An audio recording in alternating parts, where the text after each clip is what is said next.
Same mo, Paulo. Kim at Gerald gustong pagsamahin ng netizens sa isang proyekto. I've seen a lot of change, been through a lot of pain. Some things are not the same as they were a year ago, but all will be okay. I move on each and every day. The past. Ibinahagi ni Gerald Anderson ang trip nilang magkakaibigan na nakamotor lang patungong Bicol.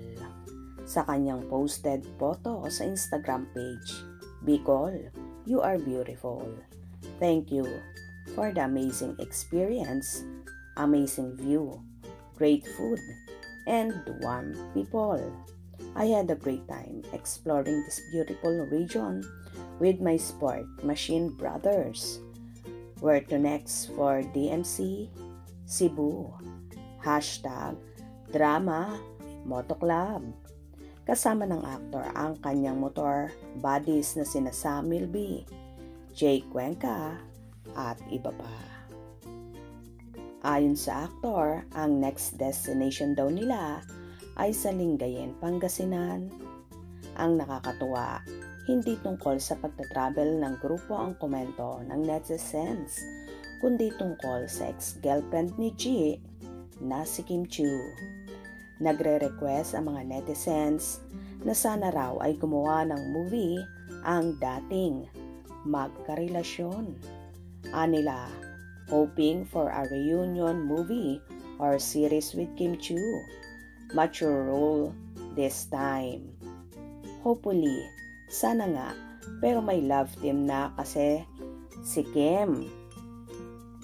At may upcoming movie pa sila ni Pao.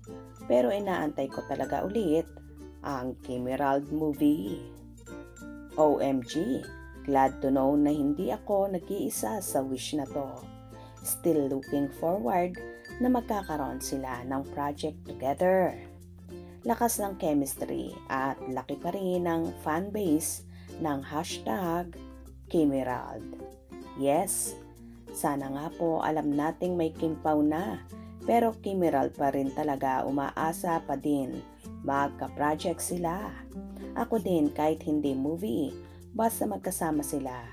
Super kilig pa rin ang Kimerald hanggang ngayon. Hindi siya nawawala.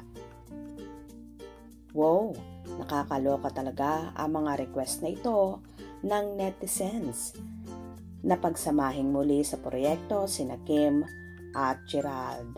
Ano naman kaya ang magiging reaction dito ng napapabalitang kasintahan ni Kim na si Paolo Avellino?